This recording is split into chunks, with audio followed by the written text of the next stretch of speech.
Hey friends, if you wish to fix ERR connection refused error on Google Chrome, then please watch this video. I will guide you through the process to fix it.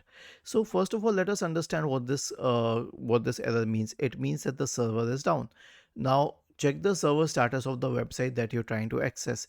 For example, if it was the Roblox website, you can search for Roblox server status and go to downdetector.com and check if that website is down. Check other people reporting it, or if it has its own server website, you can go to that website to check. This is an example. It could be Roblox, it could be anything for that matter, but it is mostly a server error. Now the second thing would be to check the internet connection. Obviously, if you're able to access these websites, then the internet is working well. And the next solution will be to check the proxy connection. So press the Windows key and the R key together to open the run window. Type the command inetcpl.cpl and hit enter. Now go to the connections window, click on LAN settings. Make sure that automatically detect settings is checked and use a proxy server is unchecked. Click on OK, click on apply and then on OK once again. Was this helpful?